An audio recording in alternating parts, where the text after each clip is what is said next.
you're to gather 10 Celtic supporters in a room, the chances are there will be at least 11 different opinions expressed. Nowhere is that more true than when considering the club's very foundation. It often seems like there's even debate about the date when that happened. Whilst the actual day that it took place was the 6th of November 1887, the club badge reads 1888 based on Celtic's first ever game. There's even more of an argument about the reasons that Celtic were first set up. Famously, Celtic existed to help support charitable causes. But as well as this, other factors loomed large. Religious influences were obvious, with a need to promote and protect the Catholic faith of those who came to call the East End their home. Political causes were also evident, as some came to see Celtic as a means of promoting Irish identity and nationalism. And in later times, there were even cynical suggestions that personal enrichment had been an influence too. This podcast will examine each of the possible causes and reach a conclusion about the true reason for the creation of Celtic Football Club. Before we get to the contentious parts, let's establish the general facts of Celtic's foundation. In the mid-1800s, the potato famine in Ireland, which was a natural tragedy but one compounded by the British government's actions, caused devastation. As well as killing 1 million Irish people, it forced the same number to escape their home in the hope of survival. Many of them came to Scotland, including the East End of Glasgow. Here, they often faced prejudice and persecution on account of their nationality and Catholic faith. The Catholic Church and others sought to help these poor unfortunates, with different examples of charity. One of these was the penny dinner scheme set up by the head teacher of Sacred Heart School, Brother Walfrid. An Irishman, Walfrid needed funds to support his pupils and give them cause to attend school. He often made use of football teams, both local and from elsewhere in Scotland. Most prominent of these were Edinburgh Hibernian, whose 1887 Scottish Cup victory proved to be a significant catalyst in encouraging the Glasgow Irish to start their own team. The key date for this would be the 6th of November 1887. On that occasion, a group of people went to Mass at St Mary's Church. Afterwards, they decanted to a nearby hall, located at 67 East Rose Street, where they discussed plans for a new football team. That club was to be named Celtic. Up to now, the facts are all fairly simple. But why exactly did this happen? What were the specific motivations and aims of the group that met to start Celtic Football Club? In club lore, the story of the Celts being formed to feed the poor and hungry is well known, so that would seem to be the obvious first point of discussion. Just what is the evidence that charity and tackling poverty were indeed the club's principal motives? It's not difficult to find a range of sources that support this view. Perhaps the most obvious starting point would be the earliest official statement from Celtic. In January 1888, a circular was issued which told of the club's formation and sought help from different people to make it a success. The opening paragraph gives as clear a statement as is surely possible about why Celtic were established. Quote, "The main objective of the club is to supply the East End conferences of the St Vincent de Paul Society with funds for the maintenance of the dinner tables of our needy children in the missions of St Mary's, Sacred Heart and St Michael's. Many cases of sheer poverty are left unaided through lack of means. It is therefore with this principal object that we have set afloat the Celtic, and we invite you as one of our ever-ready friends to assist in putting our new park in proper working order for the coming football season." There's little more to add to this. The men that set up Celtic made it clear their main goal was to feed poor children in Glasgow's East End. In fact, this and other charities were at the heart of the club's thinking, evidenced by a report in Celtic's first ever annual general meeting, held in June 1889. This gave a breakdown of various types of expenditure associated with the club. Celtic's turnover since its foundation had been around £3,800. Just over 420 of this went to charity, including £51 to different branches of the Poor Children's Dinner Table and other Catholic charities too, such as the St Vincent de Paul Society and Little Sisters of the Poor. In fact, there's even more evidence of the charitable mission which helped create Celtic. In the club's opening years, many other good causes benefited from Celtic's contributions, locally and further afield. For instance, after the Templeton factory disaster of 1889, when a wall collapse killed 29 women weavers, it was Celtic who were one of the first to donate to the fund that was assisting the survivors. The boys also became well-known visitors across Britain, playing games in various towns and cities that aimed to support a range of different causes.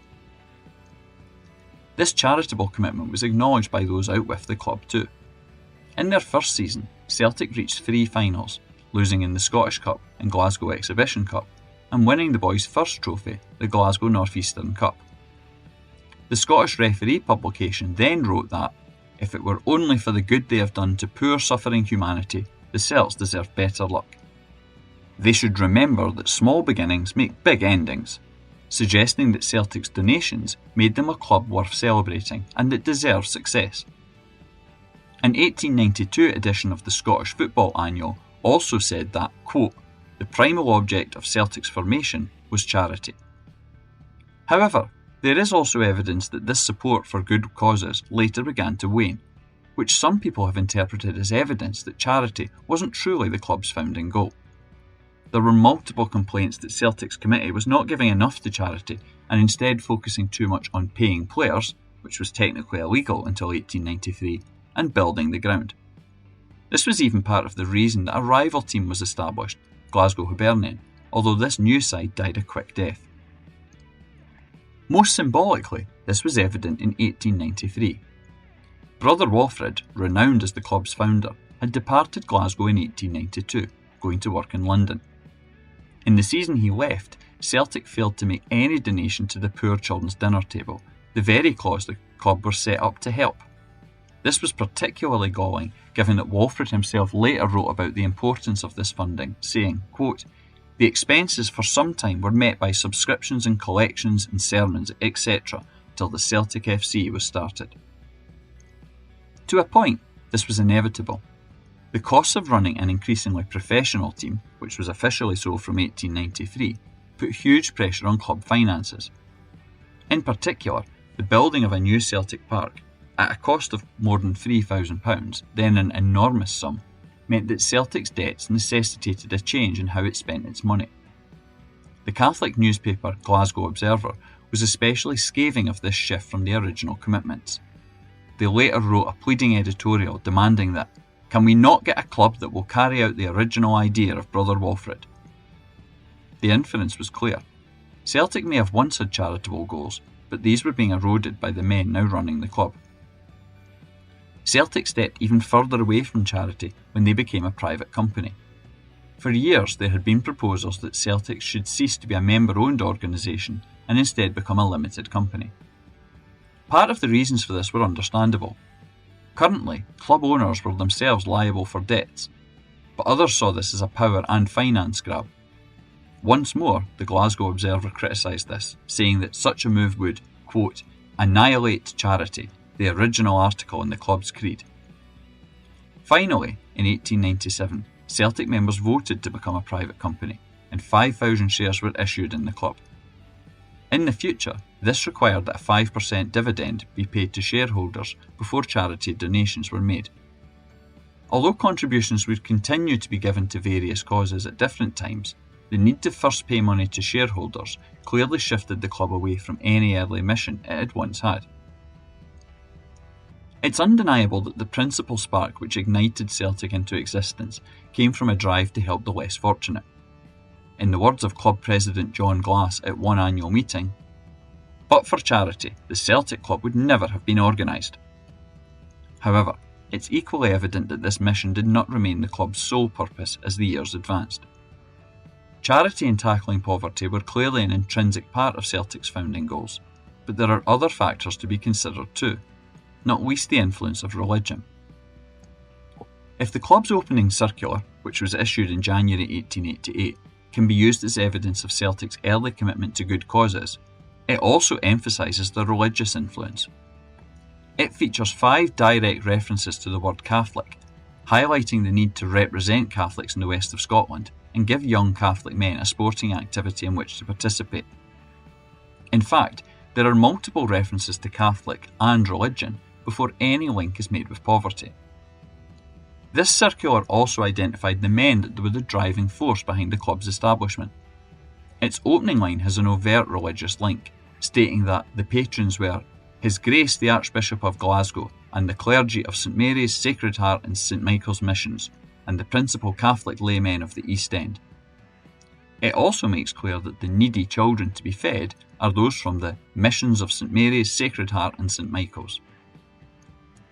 As a result of this circular, which aimed not simply to announce Celtic's arrival, but also solicit donations to fund the club's establishment, numerous people committed money. These people were almost exclusively Catholic, and 5 of them were notable members of the Catholic clergy in Glasgow. And of course, it was well known that priests were to be found amongst the Celtic Park crowds. These men would no doubt have been driven by a desire to tackle poverty, but spiritual concerns would have influenced them too. After all, Archbishop Charles Eyre, who was Glasgow's most senior Catholic and the first Catholic Archbishop in Glasgow since the Reformation, was from an English Catholic background. He would have had little interest in Celtic's Irish identity, but would certainly have worried about the religious challenges facing Catholics in Glasgow. The poverty endured by the migrants created an issue that concerned the Catholic hierarchy: Protestant soup kitchens. These institutions offered sustenance to those in need, but it could be at the expense of renouncing their Catholic faith. Such an action would have concerned senior Catholics in Glasgow, worried about the loss of their flock. This meant providing a Catholic alternative to these Protestant charities, shown through initiatives such as the Penny Dinner Scheme. Indeed, this involvement with other Catholic organisations was one that united many of Celtic's founders. Archbishop Eyre and figures such as Dr. John Conway, who was the first man to ever kick a ball at the original Celtic Park, were involved in the Whitevale Children's Refuge, not far from Celtic Park. Other Celtic figures were part of Catholic community groups, such as the Catholic Literary Society. In addition, many of the tickets for Celtic games were sold and promoted through the Catholic charity St Vincent de Paul, which had been the original source of funding for the Poor Children's Dinner Table. Celtic's reputation as a Catholic club was something strongly recognised in wider society. Different newspapers sometimes referenced the boys as being the Catholic Club in match report. This could be done with a critical edge. The Scottish Referee publication once bemoaned Celtic's commitment to Catholic charities rather than general good causes, but it was often just used as an alternate title for the Celts, in the same way as journalists would write the Green Team or the Parkhead Men. Even off the field, this club and religion connection was noted. One notable part of Glasgow's social calendar was the Catholic Charity Ball. Many key Celtic organisers, such as William MacKillop, helped host this event, and other club founders attended as well, including Joseph Shaughnessy and John H. McLaughlin. At another time, the annual ball held by Celtic FC was described by the Glasgow Examiner as being, quote, the only Catholic dance of the season. It may be that this recognition about Celtic's Catholic links came from the club's charity priorities. When Celtic first entered the Glasgow Charity Cup, they did so on the understanding that proceeds from this competition would now be given to Catholic charities, which hadn't been the case beforehand. In addition, when Celtic went across Britain playing charity friendlies, many of these tended to be for Catholic causes, including a church in Stoke and a school in Manchester. Parishes in other parts of Glasgow recognised this and even considered setting up their own Celtic-type club. Nevertheless, despite these strong links, Celtic were not founded as an exclusively Catholic club. The existence of Glasgow Hibernian, who were referred to in the previous section, provides evidence for this. Some of the people involved with Glasgow Hibs wanted Celtic to mirror Edinburgh Hibs' policy of playing only Catholics, but this was never a plan pursued by Celtic, with examples of Protestant players turning out in Celtic's green and white early in the club's history. This was also something acknowledged by contemporary newspapers. An 1892 article in the Scottish Referee summarised Celtic's identity as being, "The Celtic players are Scotsmen of Irish extraction, and although a preference is shown for members of the Roman Catholic Church, several Protestants have been members of the team." Also, one 1889 report in the Scottish Sport said, quote, "The difference between the Celtic and Hibernians is that the latter was both a religious and a political organisation. The majority of the members of the Celtic, it is true, belong to one religion, but adherents of other religions are not debarred from joining the club and playing in the team." There's a very clear connection between Celtic's foundation and the causes of charity and religion. However, other people have suggested that politics also played a role, not least Irish political causes of the era. This is a view particularly relevant nowadays given the political campaigns of many Celtic fans. Part of the problem with this issue is understanding what was meant by politics in the late 1800s. It could be argued that the establishment of a football club to help tackle poverty was a political act, designed to challenge the failure of governments to act. However, some believers in Marxism may argue that in fact charity is essentially an endorsement of capitalism, in that it seeks to limit the damage of that ideology, not to end the system. On the other hand, others contend that Celtic's formation and opening few years was more about Irish politics. Again, this can be read in different ways. It could be seen as an organisation that simply promotes Irish identity in Scotland, as well as the diaspora's developing position in their new home. Or it could be connected to Irish constitutional debates of the time, not least that of Home Rule. This would also open up a further avenue of contention. What change was desired by many of the Irish at this time? Officially, Home Rule meant Ireland having its own government, whilst remaining part of the British Empire, a view that many Celtic figures backed. However, others favoured a more radical approach of genuine Irish independence, although this did not become the dominant demand until after World War I. Almost to a man, every notable early Celt, both founders and players, was Irish born or second or third generation Irishman. Newspapers recognised this and repeatedly described Celtic as the Irish Club or the Irishman in match reports. This wasn't simply the case in Scotland. It can be argued that in the absence of a dominant and famous football team in Ireland, it meant that Celtic came to be seen as the main symbol of Irish football. When Celtic travelled across England, local newspapers were amazed at the huge crowds drawn to watch them, a phenomenon that was generally attributed to Celtic's Irish heritage and the way this encouraged diaspora communities across England to turn out to see their team. Celtic's players certainly saw themselves in such a light.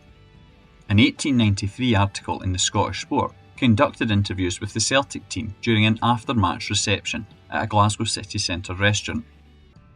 One of the questions asked if, quote, the Celtic football team was comprised entirely of Irishmen, to which the players answered, yes, all Irishmen. Even if there was any humour in this response, the same article acknowledges that all were born in Scotland to Irish parents. It does suggest an identity issue which presumably would have been felt by many fans. This association between Celtic's fans and Irish political causes can be seen in newspaper articles. One obvious one stems from Celtic's first ever cup success, the Glasgow North Eastern Cup, which was won in May 1889. The Scottish referee wrote of this achievement that, quote, had a present of Home Rule been made to the distressful country across the way on Saturday afternoon, Irish Brigton could not have been more jubilant on Saturday night. Leaving aside the amusing connection between Irishness and Brigton, given 21st century reputations, it also shows that Home Rule was an issue strongly connected with all Irish people that would include prominent Celts. Many of Celtic's founders were heavily involved not simply in football or religious activities, but Irish national causes too. John Glass was one key example. He was a Glasgow builder who hailed from a Donegal family. He was a major figure in Celtic's formation, arguably just as important to the club's rise as brother Walfrid, and also at the heart of Glasgow Irish political campaigns. This included being secretary of a branch of the Irish National League, whose events he regularly attended. Another example was William MacKillop, who was born in Scotland to Irish parents and later became an Irish nationalist MP. A further illustration relates to John Conway. As well as many Catholic groups, he was also involved in Irish organisations. After Hibernian won the 1887 Scottish Cup and came to St Mary's Church for a celebration, Conway gave a speech where he noted the positive role Hibs were playing in boosting Irish identity. He said, quote, the effect of this victory on our own happiness will not be the only good result derived, for each advance will vastly increase the weight of our influence and so enable us to render more efficient assistance towards obtaining for our country that which the united political sagacity of our trusted leaders has indicated as the first essential to her happiness, namely home government. Various other club actions also connected Celtic to politics, including an association with the Irish National Foresters. This charitable organisation was a strong supporter of Irish nationalism. Founding fathers such as John H. McLaughlin spoke at Foresters events. On different occasions, groups of Foresters attended Celtic games, sometimes being given free tickets by the club. Other Celts, such as club officials and players like Captain James Kelly, attended notable events focused on the Irish Home Rule campaign, including the 1896 Irish Race Convention in Dublin. This mass meeting aimed to unite various factions around the world to campaign for constitutional change in Ireland. The boys also supported those actively involved in political campaigns. This includes donating money to the Legal Defence Fund for Father James McFadden, a Donegal priest imprisoned for his campaigns against unfair rent. In addition, in 1895, the club held a fundraising event to support the Irish National League, a pro-Ireland political party founded by Charles Stewart Parnell. Taking place in Old Barracks Carnival on the Gallowgate, a, quote, grand demonstration night was held under the auspices of Celtic Football Club. It included various attractions, including a monkey house, water shoot, high diving, balloon ascent, and parachutists. An added example of Celtic's financial support for Irish political causes comes in the final game played at the original Celtic Park. In an irony that was noted at the time, Celtic had been formed partly because of the greed of landlords forcing out the Irish from their homes. Then in 1892, Celtic were forced to do the same, as there was an attempt to increase their rent ninefold, leading to them moving to the second and current Celtic Park. Celtic's last game at this first ground, which actually continued to be used for football games for years after this, came versus Clyde in July 1892. Apart from it being the final match, it was a game that was otherwise lacking in interest and ended 1-1. The final man to score for Celtic on this ground was Johnny Madden. All of the proceeds from this went to the Evictions Fund, which aimed to support Irish families that had been forced from their homes. Another stadium change provided more evidence of Celtic's Irish political links. In 1899, a new stand was opened at the second Celtic Park. Known as the Grant Stand, this was named after James Grant, who funded this structure. It was formally opened on the 28th of October 1899 by John Ferguson, who was a councillor in Glasgow and a prominent Irish nationalist. The most famous political link between Celtic and Ireland comes in the form of Michael Davitt. He was one of the foremost Irish politicians of the age, a former Fenian prisoner who became a well-known campaigner on land rights. This was not simply in Ireland, but also in Scotland, particularly the Highlands, and around the world too. Davitt wasn't even the first Fenian attached to Celtic. Pat Welsh had also been an activist and later had a major role in the club's establishment, including bringing Tom and Willie Maley to the club. At Celtic's first annual meeting, held in June 1889, Michael Davitt was chosen to be a patron of Celtic. This was a hugely significant action, which firmly tied Celtic to political causes of the time. Davitt's most high-profile association with the club came at the second Celtic Park. In March 1892, he laid a sod of turf at the ground to mark its construction, ahead of it being properly opened later that year. Sadly, it was dug up that same night and stolen. During this visit, he attended a dinner as Celtic's representative and was presented with the Glasgow Cup, following the boys' recent victory in the competition. The association of Celtic and Davitt gave the club a very clear political dimension, and the turf-laying event lent further emphasis to it. The politician's presence assured this, as was the decision to use imported Donegal turf for the sod-laying ceremony. Davitt was also not the only Irish politician in attendance. So too was Timothy Daniel Sullivan, then a Dublin MP. Sullivan is best remembered for writing the song God Save Ireland, and this was sung at the end of the ceremony. This wasn't the only occasion that Davitt attended Celtic Park, or that the boys expressed a political preference. In August 1894, he came back to Glasgow to attend a friendly between Celtic and Queen's Park. Davitt's 5-year-old son, who was wearing a Celtic badge and a cap bearing the word Celtic, kicked off the game, which ended in a 1-1 draw.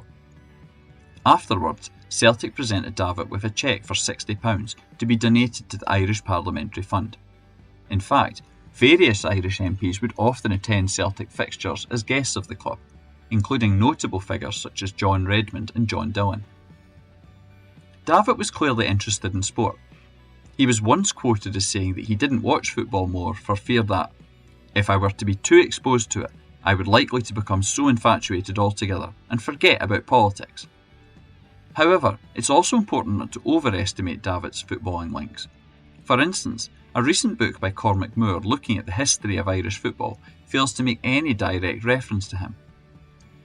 Michael Davitt was also a patron of the Gaelic Athletic Association. This is perhaps a much more obvious link, given the modern-day perception of this game as being nationalist. For years, football, or soccer, was controversial in Ireland. It was sometimes referred to as a garrison game, associated with the British Army's presence in Ireland. And until relatively recently, football wasn't allowed to be played at prominent GAA grounds, such as Croke Park. This might make it seem strange that football and Celtic would become such prominent symbols of Irishness, and also explained why the Scotland Forum Celtic came to be the biggest Irish team in Britain. In the modern era, there are different claims made about Davitt and his Celtic connections, some of which are incorrect or lack specific proof. In terms of errors, some people confuse the fact that the Irish politician helped open the second Celtic Park in 1892 and not the original one in 1888. More significantly, the Michael Davitt Museum in Mayo claims that it was the Irish political leader who named Celtic. This is an intriguing prospect, but one which currently lacks anything more than circumstantial evidence. In April 1887, Davitt gave a speech at Portree on the Isle of Skye. Later, the Glasgow Observer, a Catholic newspaper, described him as being the tribune of the Celtic race. Some people have interpreted this as proving that Davitt was therefore responsible for naming Celtic in November that same year.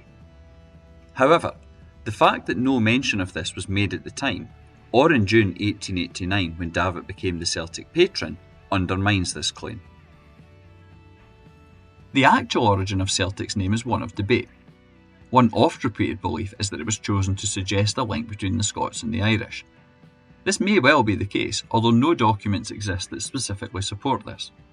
There certainly were other footballing Celtics, and noted club researcher Brendan Sweeney has suggested the idea may have come from another Marist brother based in Glasgow, Brother Ezekiel. Whatever the origin, the pronunciation is certainly something that changed. Walfrid wanted the name to be spoken as Celtic, which did not happen. An 1892 newspaper article also said this was the way that Davitt pronounced the name, although again it was certainly not a title he gave the club. Some people even argue that this specific name undermines the idea of Celtic's formation being designed to promote Irishness and political causes. Irish clubs in Scotland tended to have very overt homeland links, such as Erin, Shamrock, Hibernian, Emmet, and so on, whereas Celtic was not quite so explicit. The term Celtic, or Celtic, of course connects not simply Ireland and Scotland, but also other areas such as Wales and France. Furthermore, unlike religion and charity, politics was not immediately referenced in Celtic's formation. The opening circular of 1888, which repeatedly cites religion and charity, makes no mention of politics, or even the words Ireland or Irish. This perhaps suggests that, at least at first, Celtic were not seen as a vehicle to promote these issues or ideas, although that did change reasonably quickly. This lack of direct reference does not automatically mean such sentiments weren't held by Celtic's founders, simply that it was not a primary goal of the club when formed. Another argument against politics being a key part of Celtic's foundation is the question of the types of politics that were being promoted. In much the same way as modern-day arguments exist, the early Celtic founders were divided on contemporary issues. One example relates to the Boer Wars of the late 1800s and early 1900s that saw British forces engage in conflict in the south of Africa. Some Celts publicly opposed the hostilities, including figures like John Glass, and also club patron Michael Davitt, who resigned as an MP on account of this. However, others, such as John H. McLaughlin and another of Celtic's early patrons, Archbishop Eyre, donated money to support the British forces. Celtic Park even hosted the Patriotic Sports event, that raised money for British soldiers that were affected by the conflict, as well as victims of the Indian famine. This was the same divide that would again arise during the First World War. Whilst many Irish were split on supporting Britain during this conflict, others backed the British military. Various Celtic players and fans served overseas during this time. Recruitment events took place at Celtic Park, including tannoy announcements encouraging fans to join the army, and various types of financial support to help the war effort came from Celtic. The idea of Celtic being widely recognised as an Irish national club may also be undermined by events surrounding the purchase of Celtic Park. In 1892, the boys were forced to move from their original home. The new land to which they moved was owned by James Hosier, who was then a Conservative MP. He later became Lord Newlands and was also the Grand Master Mason of Scotland.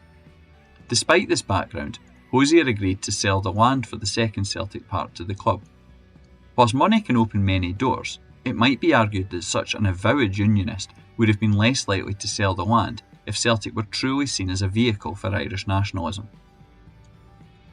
There's little doubt that Celtic and Irish identity came to be strongly linked, and with the growth of Celtic, many saw opportunities that it gave to promote political causes.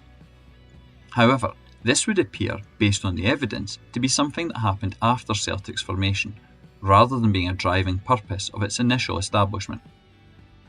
It's discussed less often, but there is potentially a more cynical explanation for the formation of Celtic, that of personal enrichment.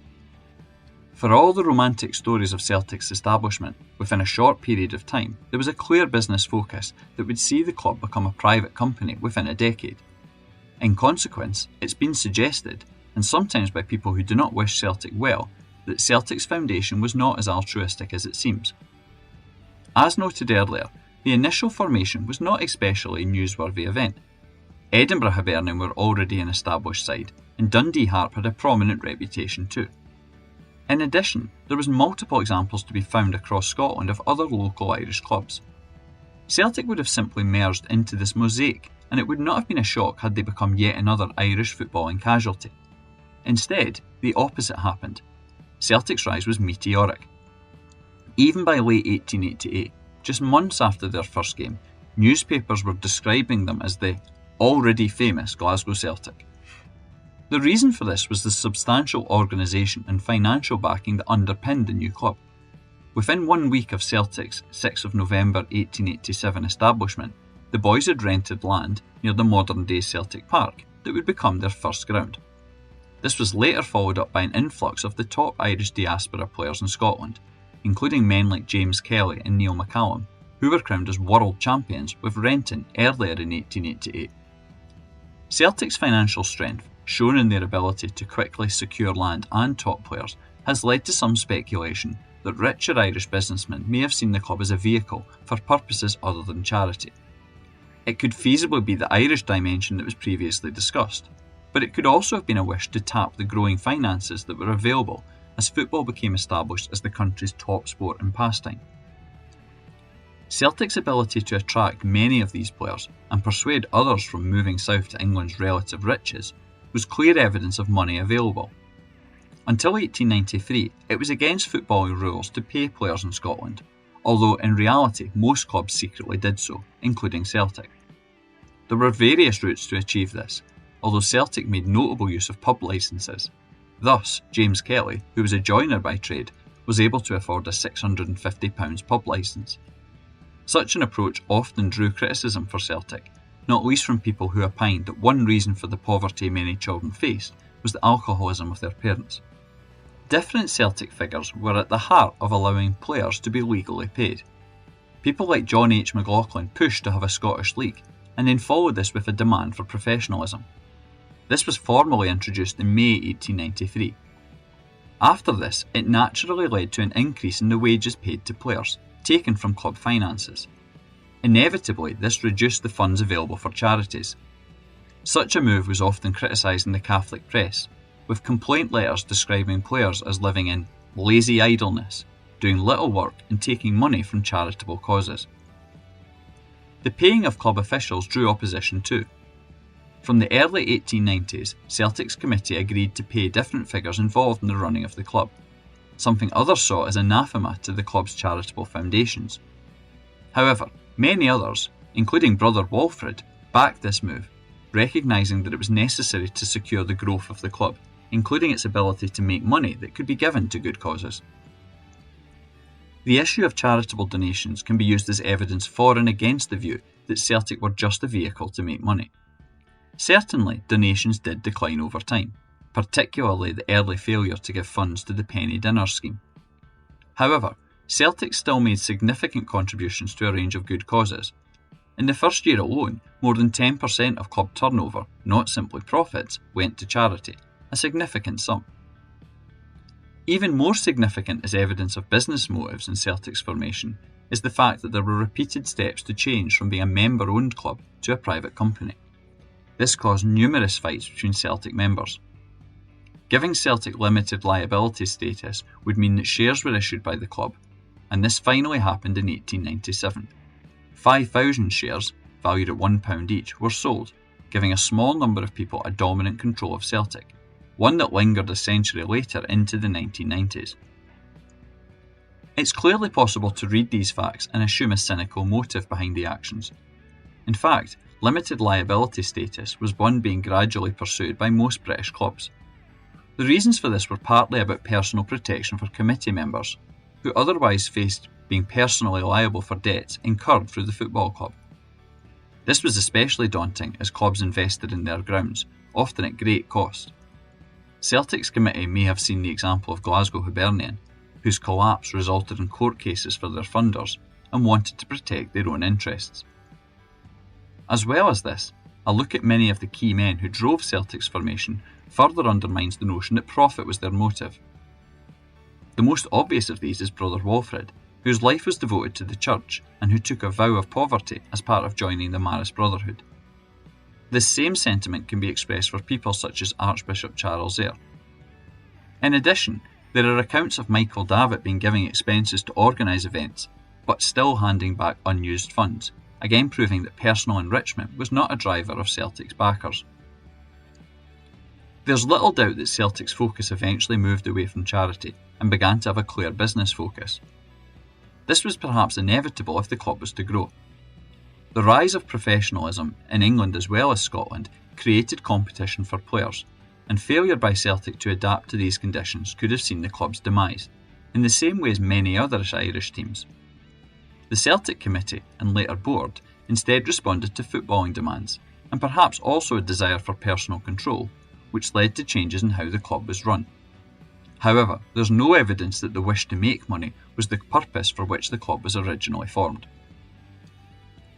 The issue of what drove Celtic from the very start has always been a slightly ambiguous one. For one thing, the answer partly depends on the time period to which you refer. Do you mean simply the initial formation on the 6th of November 1887? Or is it more relevant to look at the early years of the club's existence and the various influences that existed?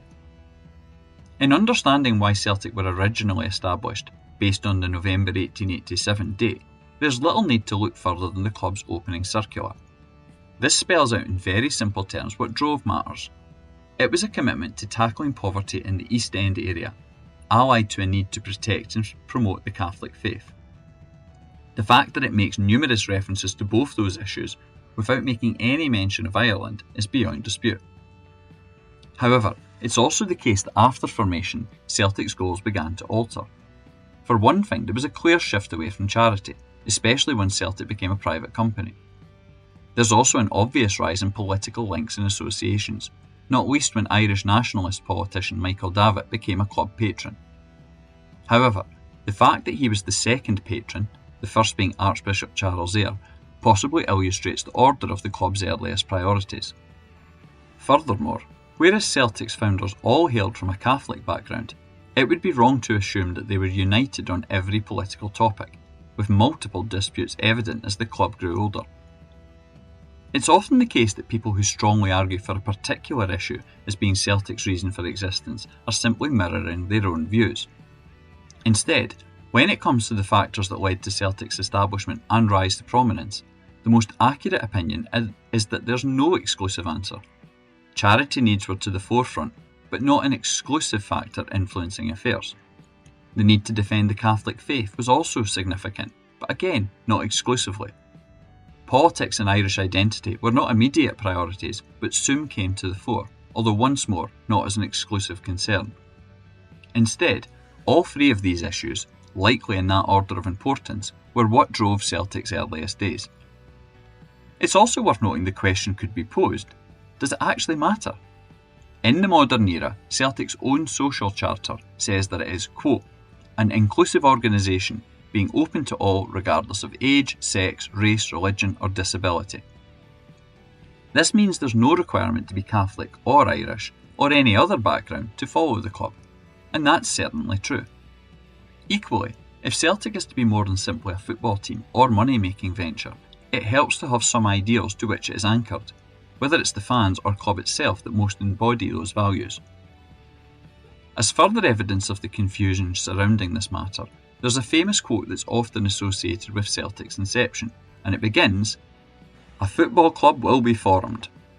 In fact, there's no evidence for this statement ever being uttered or written down, but it does cut to the heart of what matters most in this topic.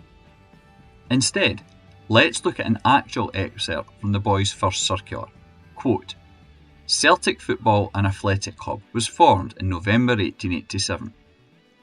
Ultimately, Celtic came into being, and that's the most important thing.